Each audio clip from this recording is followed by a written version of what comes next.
ನನಗೂ ಫ್ರೀ, ನಿಮಗೂ ಫ್ರೀ. ನಮಸ್ಕಾರ ಕನ್ನಡಿಗರೇ. ಕೇವಲ 28 ದಿನಗಳ ಈ ಫೆಬ್ರವರಿ ತಿಂಗಳು, ಈ ತಿಂಗಳಲ್ಲಿ ನಮ್ಮ ಸರ್ವಜನಾಂಗದ ಶಾಂತಿಯ ತೋಟ ಕರುನಾಡಿನಲ್ಲಿ ಏನೆಲ್ಲ ನಡೆಯಿತು ಗೊತ್ತೇ? ಅಧಿಕಾರದ ಅಮಲಿನಲ್ಲಿರುವ ಕಾಂಗ್ರೆಸ್ ಸರ್ಕಾರ ರಾಜ್ಯವನ್ನು ಯಾವ ಮಟ್ಟಕ್ಕೆ ತಂದು ನಿಲ್ಲಿಸಿದೆ ಎನ್ನುವುದಕ್ಕೆ ಈ ಫೆಬ್ರವರಿ ಒಂದೇ ತಿಂಗಳ ಕರಾಳ ದಿನಗಳೇ ಸಾಕ್ಷಿ. ಇದು ಕೇವಲ ಆಡಳಿತ ವೈಫಲ್ಯವಲ್ಲ, ಇದು ಕರುನಾಡಿಗೆ ಬಡಿದಿರುವ ಕಾಂಗ್ರೆಸ್ ಗ್ರಹಣ, ಹದಗೆಟ್ಟ ಕಾನೂನು ಸುವ್ಯವಸ್ಥೆ, ಗಗನಕ್ಕೇರಿದ ಭ್ರಷ್ಟಾಚಾರ, ಹಿಂದೂಗಳ ಮೇಲೆ ನಿರಂತರ ದೌರ್ಜನ್ಯ ಮತ್ತು ಸಚಿವರ ದರ್ಪದ ಪರಮಾವಧಿ. ಇದುವೇ the February Congress files. Siddaramaiah ಸರ್ಕಾರ ಬಂದಾಗಿನಿಂದಲೂ ಸಮಾಜಘಾತುಕ ಶಕ್ತಿಗಳಿಗೆ ಎಲ್ಲಿಲ್ಲದ ಧೈರ್ಯ ಬಂದಿದೆ. ಫೆಬ್ರವರಿ ತಿಂಗಳೊಂದರಲ್ಲೇ ರಾಜ್ಯದಲ್ಲಿ ನಡೆದ ಕೋಮು ಘರ್ಷಣೆಗಳು ಇವರ ತುಷ್ಟೀಕರಣದ ರಾಜಕಾರಣಕ್ಕೆ ಹಿಡಿದ ಕನ್ನಡಿ. ಶಿವಮೊಗ್ಗದಲ್ಲಿ ಮತಾಂಧರಿಂದ ಅಮಾಯಕ ಹಿಂದೂ ಯುವಕ ಸಂಕೇತ್ನ ಬರ್ಬರ ಹತ್ಯೆ, ಚಿಕ್ಕಮಗಳೂರಿನಲ್ಲಿ ಹಿಂದೂಗಳ ಮನೆಗಳ ಮೇಲೆ ಅನ್ಯಕೋಮಿನ ಮತಾಂಧ ಪುಂಡರಿಂದ ಕಲ್ಲು ತೂರಾಟ, ಮುರುಡೇಶ್ವರದಲ್ಲಿ ಮುಸ್ಲಿಂ ಯುವಕರಿಂದ ಕಲ್ಲು ತೂರಾಟ. ಇಷ್ಟೇ ಅಲ್ಲ, ಶಿವಾಜಿ ಜಯಂತಿಯ ಪುಣ್ಯ ದಿನದಂದು ಬಾಗಲಕೋಟೆ ಸೇರಿದಂತೆ ರಾಜ್ಯದ ಹಲವೆಡೆ ಕಲ್ಲು ತೂರಾಟ ನಡೆದಿದೆ. ಮಹಾಶಿವರಾತ್ರಿಯ ಪವಿತ್ರ ದಿನದಂದೇ ರಾಜ್ಯದ ಹಲವೆಡೆ ದೇವಸ್ಥಾನಗಳ ಮೇಲೆ ವಿಧ್ವಂಸಕ ಕೃತ್ಯಗಳು ನಡೆದಿವೆ. ರಾಕ್ಷಸ ಪ್ರವೃತ್ತಿಯವರು ರಾಜಾರೋಷವಾಗಿ ಮೆರೆಯುತ್ತಿದ್ದರೆ ರಕ್ಷಣೆ ಕೊಡಬೇಕಾದ ಗೃಹ ಇಲಾಖೆ ಏನು ಮಾಡುತ್ತಿದೆ? ದಾವಣಗೆರೆಯಲ್ಲಿ ಸ್ವತಃ ಕಾಂಗ್ರೆಸ್ ಮುಖಂಡ ಆಯುಬ್ ಪೈಲ್ವಾನ್ ಮಗನೇ ಪೊಲೀಸ್ ಅಧಿಕಾರಿಗಳ ಮೇಲೆ ಹಲ್ಲೆ ಮಾಡುತ್ತಾನೆ. ಪ್ರಾಮಾಣಿಕ ಎಸ್ಪಿಯವರ ವರ್ಗಾವಣೆಯಾಗುತ್ತದೆ. ಶೃಂಗೇರಿಯಲ್ಲಿ ಅನ್ನದಾತ ರೈತರ ಮೇಲೆ ಅಮಾನವೀಯ ಲಾಠಿ ಚಾರ್ಜ್ ಆಗುತ್ತದೆ. ಇದೇನಾ ನೀವು ಕೊಟ್ಟ ಗ್ಯಾರಂಟಿ? ರಕ್ಷಣೆ ಇಲ್ಲದ ನಾಡಿನಲ್ಲಿ ಕಾನೂನು ಸತ್ತಿದೆ. ಒಂದೆಡೆ ಅಭಿವೃದ್ಧಿ ಶೂನ್ಯ, ಮತ್ತೊಂದೆಡೆ ಮಿತಿಮೀರಿದ ದರ್ಪ. ಕಸದ ಸಮಸ್ಯೆಯ ಬಗ್ಗೆ ಜನಸಾಮಾನ್ಯರು ಪ್ರಶ್ನಿಸಿದರೆ ಉಪಮುಖ್ಯಮಂತ್ರಿ ಡಿಕೆ ಶಿವಕುಮಾರ್ ಅವರ ಅಹಂಕಾರದ ಮಾತುಗಳನ್ನು ನೀವೇ ಕೇಳಿದ್ದೀರಿ. ತಮ್ಮ ವೈಫಲ್ಯಗಳನ್ನು ಮುಚ್ಚಿಹಾಕಲು ಪ್ರಜಾಪ್ರಭುತ್ವದ ದೇಗುಲ ವಿಧಾನಸೌಧದಲ್ಲೇ ಮಾಧ್ಯಮಗಳಿಗೆ ನಿರ್ಬಂಧ ಹೇರಿದ್ದಾರೆ. ಇನ್ನು ಗ್ಯಾರಂಟಿಗಳ ಕತೆ ಕೇಳಿ.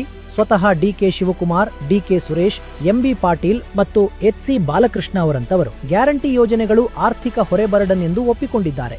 ದಲಿತರ ಕಲ್ಯಾಣಕ್ಕೆ ಮೀಸಲಾಗಿದ್ದ ಎಸ್ಸಿ ಎಸ್ಪಿ ಟಿಎಸ್ಪಿ ನಿಧಿಯನ್ನು ಲೂಟಿ ಮಾಡಿ ಬೇರೆಡೆಗೆ ವರ್ಗಾಯಿಸಲಾಗಿದೆ. ವಿದ್ಯುತ್ ಇಲಾಖೆ ಸಂಪೂರ್ಣ ನಷ್ಟದಲ್ಲಿದೆ. ರಾಜ್ಯದಲ್ಲಿ ಇಂದಿರಾ ಕ್ಯಾಂಟೀನ್ಗಳು ನಿರ್ವಹಣೆ ಇಲ್ಲದೆ ನರಳುತ್ತಿವೆ. ಭಿಕ್ಷುಕರ ಸೆಸ್ ಹಣವನ್ನು ಕೇಂದ್ರ ಪ್ರಾಧಿಕಾರಕ್ಕೆ ನೀಡದೆ ಸರ್ಕಾರ ತಡೆಹಿಡಿದು ನುಂಗಿ ಹಾಕಿದೆ. ಅನಾಥ ಮಕ್ಕಳ 4,000 ರೂಪಾಯಿ ನಿಧಿ ಕಳೆದ 7 ತಿಂಗಳಿನಿಂದ ಸ್ಥಗಿತಗೊಂಡಿದೆ. ಬಡವರ ಹೊಟ್ಟೆಯ ಮೇಲೆ ಹೊಡೆಯುವುದೇ ಸಿದ್ದರಾಮಯ್ಯ ಸರ್ಕಾರದ ಸಾಧನೆಯಾಗಿದೆ. ಸರ್ಕಾರದ ಬೊಕ್ಕಸ ಬರಿದಾಗಿದೆ ಎನ್ನುವುದಕ್ಕೆ ನಮ್ಮ ಆರೋಗ್ಯ ಮತ್ತು ಶಿಕ್ಷಣ ವ್ಯವಸ್ಥೆಯ ಪರಿಸ್ಥಿತಿಯೇ ಸಾಕ್ಷಿ. ರಾಜ್ಯಾದ್ಯಂತ ಸರ್ಕಾರಿ ಆಸ್ಪತ್ರೆಗಳಲ್ಲಿ ಸ್ಕ್ಯಾನಿಂಗ್ ಸೌಲಭ್ಯ ಸ್ಥಗಿತಗೊಂಡಿದೆ. ಜೀವ ಉಳಿಸುವ ಔಷಧಿಗಳ ತೀವ್ರ ಅಭಾವ ಸೃಷ್ಟಿಯಾಗಿದೆ. ಅತ್ಯಂತ ನಾಚಿಕೆಗೇಡಿನ ಸಂಗತಿ ಎಂದರೆ ಹುಬ್ಬಳ್ಳಿ ಕಿಮ್ಸ್ನಲ್ಲಿ ಮೃತದೇಹಗಳನ್ನು ಹಸ್ತಾಂತರಿಸಲು ಲಂಚ ಕೇಳುವ ಮಟ್ಟಿಗೆ ಭ್ರಷ್ಟಾಚಾರ ನಡೆಯುತ್ತಿದೆ. ಮಹಿಳಾ ಮತ್ತು ಮಕ್ಕಳ ಕಲ್ಯಾಣ ಸಚಿವೆ ಲಕ್ಷ್ಮೀ ಹೆಬ್ಬಾಳ್ಕರ್ ಅವರ ಸ್ವಕ್ಷೇತ್ರದಲ್ಲೇ ಅಂಗನವಾಡಿ ಮಕ್ಕಳಿಗೆ ಅವಧಿ ಮುಗಿದ ಲಾಡು ವಿತರಿಸಲಾಗಿದೆ. ಮಕ್ಕಳ ತರಕಾರಿಗೆ ಸರ್ಕಾರ ನಿಗದಿ ಮಾಡಿದ್ದು ಕೇವಲ 50 ಪೈಸೆ. ಇನ್ನೊಂದೆಡೆ ರಾಜ್ಯದಲ್ಲಿ ಸರ್ಕಾರಿ ಶಾಲೆಗಳು ಮುಚ್ಚಲ್ಪಡುತ್ತಿವೆ. ಹಂಪಿ ಕನ್ನಡ ವಿಶ್ವವಿದ್ಯಾಲಯದ ಹೊರಗುತ್ತಿಗೆ ನೌಕರರಿಗೆ ಸಂಬಳವಿಲ್ಲ. ರಾಜ್ಯದಾದ್ಯಂತ ಕುಡಿಯುವ ನೀರಿನ ಘಟಕಗಳು ಕೆಟ್ಟು ನಿಂತಿವೆ. ಕಲಬುರಗಿಯಲ್ಲಂತೂ ಜನ ಹನಿ ನೀರಿಗೂ ಪರದಾಡುತ್ತಿದ್ದಾರೆ. ಇದೇನಾ ಸಿದ್ದರಾಮಯ್ಯನವರ ರಾಮರಾಜ್ಯ? ಯುವ ಜನರಿಗೆ ಉದ್ಯೋಗವಿಲ್ಲ. ನೇಮಕಾತಿ ಪ್ರಕ್ರಿಯೆ ಸಂಪೂರ್ಣ ಸ್ಥಗಿತಗೊಂಡಿದೆ. ಬೀದಿಗಿಳಿದ ಯುವಕರ ಮೇಲೆ ದೌರ್ಜನ್ಯ ನಡೆಯುತ್ತಿದೆ. ಧಾರವಾಡದಲ್ಲಿ ವಿದ್ಯಾರ್ಥಿಗಳ ಬೃಹತ್ ಪ್ರತಿಭಟನೆ. ಫ್ರೀಡಂ ಪಾರ್ಕ್ನಲ್ಲಿ ನ್ಯಾಯ ಕೇಳುತ್ತಿರುವ ಅಂಗನವಾಡಿ ಕಾರ್ಯಕರ್ತೆಯರ ಕೂಗು. ಈ ಕಿವುಡು ಸರ್ಕಾರಕ್ಕೆ ಕೇಳಿಸುತ್ತಿಲ್ಲ. ಟಿ ನರಸೀಪುರದಲ್ಲಿ ಕೆಎಸ್ಐಸಿ ನೌಕರರ ಪ್ರತಿಭಟನೆ. ಗುತ್ತಿಗೆದಾರರು 40% ಕಮಿಷನ್ ಆರೋಪ ಮಾಡಿ ಬೀದಿಗಿಳಿದಿದ್ದಾರೆ. ಎಲ್ಲೆಡೆ ಬರೀ ಪ್ರತಿಭಟನೆ, ಬರೀ ಕಣ್ಣೀರು.